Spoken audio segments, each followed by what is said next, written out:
Dnešné zasadnutie výboru pre európske záležitosti malo podľa mňa zaujímavý priebeh. Bol tu pán premiér Fico, pretože zajtra bude zasadnutie Európskej rady, kam ide, 21. a 22. marca v Bruseli.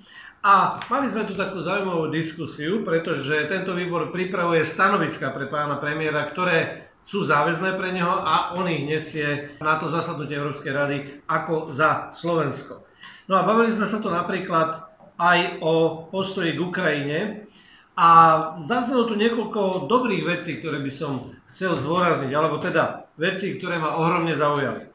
Pán premiér Fico vraví, že mierový plán Rusov je nerealistický a rovnako aj ukrajinský je nerealistický, takže si nemyslí, že ten mier vie vlastne nastať, že je tu ešte čínsky mierový plán, ale ten nikto nepríjme, lebo je čínsky.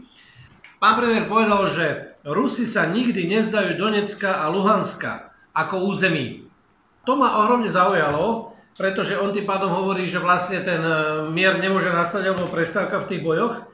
Zároveň povedal, ideme na konferenciu o Ukrajine, ale tam sa ani nespomenie mier. Iba sa tam bude podporovať zabíjanie, tak ako aj vy to tu hovoríte, hlavne z opozície, že dodávame tam zbrane. No a toto ma tak prekvapuje, že ako sa vlastne pozeráme u nás na Slovensku, naši vládni predstavitelia, on sám, na to, že má nastať mier a pokoj. To spôsobuje to zabíjanie. A ja si nemôžem pomôcť, to je jednoznačná odpoveď. Veď agresorom, kto vtrhol na tú Ukrajinu a kto ukradol územia, je ruská krajina. A tento agresor spôsobuje to zabíjanie. Takže keď hovoríme, že dodávame hoc aj vojenskú pomoc, nielen tú humanitárnu, tak my nehovoríme, že podporujeme zabíjanie. Toto je predsa tak logická odpoveď. Takže žiadosť tu musí byť na ruskú stranu, aby prestali zabíjať a potom to zabíjanie môže prestať a môže byť aj mierové rokovanie. Ale predovšetkým som sa opýtal, že keďže v stanovisku, ktoré schválil tento výbor, a to je stanovisko Slovenskej republiky, tak tu sa hovorí, Slovensko podporuje zvrchovanosť, politickú nezávislosť a územnú celistvosť Ukrajiny v jej medzinárodne uznaných hraniciach.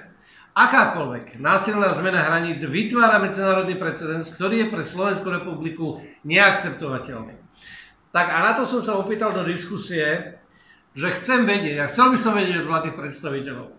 Chceme teda, aby bol vrátený celý Krym, ktorý bol ukradnutý v roku 2014, a bude vrátené aj Donetsk, Luhansk, Záporožie, Cherson, všetky tieto oblasti budú vrátené, lebo my žiadame zachovanie medzinárodne uznaných hraníc. V tomto je riešenie pokoja a mieru. Pretože ja nerozumiem, prečo to vlastne obhajujeme, že ten konflikt trvá. Takže to nie je len nejaké samoučelné zabíjanie, je to bránenie sa, ale predovšetkým treba vrátiť územie. No a keď sa na to povie, že Rusko tam vtrhlo preto, aby chránilo svoje ruskojazyčné obyvateľstvo, tak ľudia Boží, toto sa malo riešiť medzinárodnou žalobou, žiadosťou OSN, čímkoľvek, nie vtrhnutím do srdca Ukrajiny, do Kyjeva, do na útočenie na civilné ciele, strieľanie na obytné budovy. A ja som bol niekoľko mesiacov predtým v Kyjeve a ten činžiak, ktorý som mal odfotený z jedného miesta, pretože to bola celá pekná štvrť, tak na 25. poschodí je rozstrieľaný byt. Čo toto je za vojenský cieľ? Takže odpoveďou je, že vrátime im územie a nebude to už útočná vojna a potom nastane mier.